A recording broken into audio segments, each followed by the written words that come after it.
I went from E rank to A rank in 138 races, as a time poor dad with maybe 3 sessions a week after the kids are in bed. But here's the thing, I wasted 6 months before I figured this out. 6 months of grinding, watching tutorials, trying to just be faster. Going absolutely nowhere. There's one mistake almost every GT7 player makes in practice, and it's probably why you've been stuck. Watch this. Same car, same corner, 3 days apart.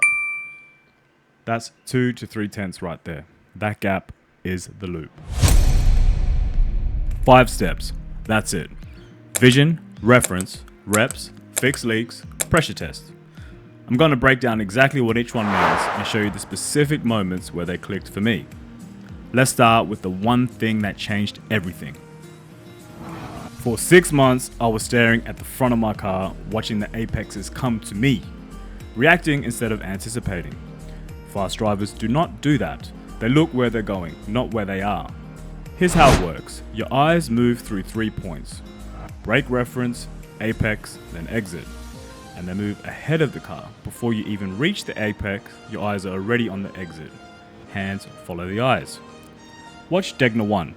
Brake marker, apex, and my eyes snap to the exit before I'm even at the clip point. Now the chicane. Brake, first apex, jump to the second apex and exit lane so I can launch out clean. This alone dropped half a second off my Suzuka time. But to do it right, you need to know where those points are. That's step 2. I used to watch world record laps and think, cool, I should be able to do that. Then I'd go out and be nowhere near it.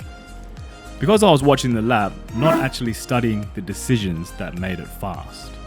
And now when I study a reference lap, I'm looking for 5 things: brake point, brake release, minimum corner speed, throttle pickup, and of course the racing line. That's it, 5 inputs. But here's a specific GT7 problem. Replays have a visual delay. The car appears to brake later than it actually does, so if you just copy what you see, you'll brake too late every time. Here's how to fix it.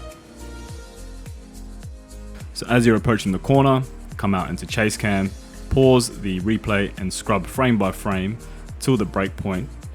And what you will notice is the brake lights will turn on when you get to the right brake point. As you can see, the brake lights are on here and the ABS light is flashing. Then go back into your racing view and have a look for a reference. In this instance, we will use the orange flag on the right hand side. When that leaves your screen, that's your brake point. And now here we scrub and we look for how much maximum brake pressure he's using and the brake release point as well, which is now. So he's fully off the brake before the apex. And now we're going to look for the throttle input. So he's just starting to get on the throttle now once he's fully past the curb on the right hand side. So that would be your throttle exit marker. Once you've got your targets, write them down or burn them into memory.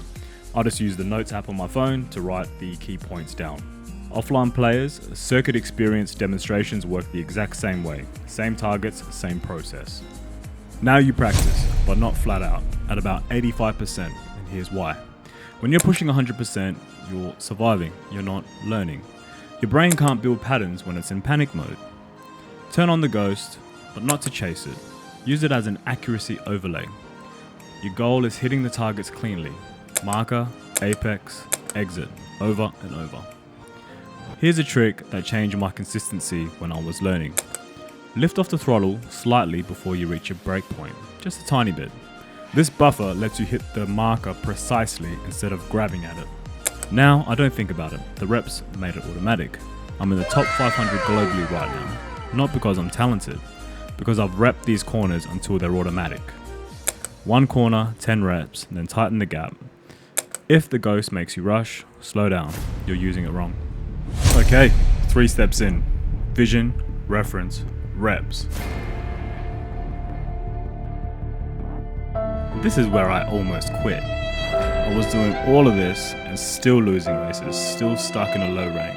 I thought the system was broken. Turns out I was missing that step that actually moves the needle. Check your splits. Find your worst 1 or 2 corners and ignore everything else. I know this is counterintuitive. Most players try to improve everywhere at once. I need to be faster overall kind of vibe. That's why they stay stuck. Fast drivers find the biggest leak and fix that. Here's how to do it. I use the GT7 data logger to compare my lap time against the reference ghost I've been racing. It shows me exactly where I'm losing time, not where I think I'm losing time. Now look at the gap. If it's red, I'm going slower. If it's blue, I'm going faster. Now I dig in. The telemetry shows 3 problems I have at Degner 1. 1. I'm braking a car length too early. 2. My peak brake pressure is too high. And 3. I'm not trailing off the brake quick enough. The result? My minimum apex speed is 16 kilometers under the reference. 16! That's massive. 1 corner, 3 inputs, all connected. So I go back to the 85% reps, just Degner 1, brake later, lighter initial pressure, trail off earlier, over and over until it clicks.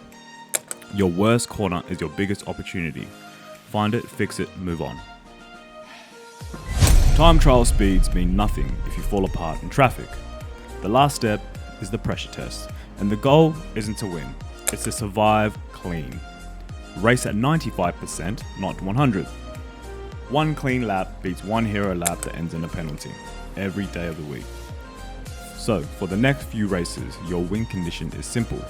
No penalties, no spins, just finish. And here's the thing nobody tells you. If races make you nervous, that's not a problem. That's a compass. It's pointing at exactly what you need to work on.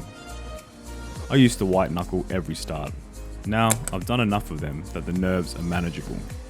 The only way out is through. Offline players, custom races, missions, or limited time events work the same way. Anything that adds stakes. The clean race bonus will become your favorite moment in this game, trust me. Here's how to use this with whatever time you've got. Day 1, baseline, run the track cold and see where you're at. Day 2, reference. Watch the top replay and get your targets for all your corners. Day 3, vision. Practice the eye sequence at 85%. Day 4, reps with the ghost. Remember, accuracy, not speed. Day 5, fix your biggest leaks. 1 or 2 corners, focused reps. Day 6, pressure test. 1 race, finish clean. And day 7, retest your baseline, measure the gap, and start again. You don't need hours, you don't need talent, you need the right loop and the patience to trust it. That's the loop. Vision, reference, reps, fix leaks, and pressure test. It's what got me from E to A in 138 races while being a dad, a husband, and having about 3 hours a week to play. If this helped you, leave a like, subscribe if you want, and I'll see you on the next one. Peace.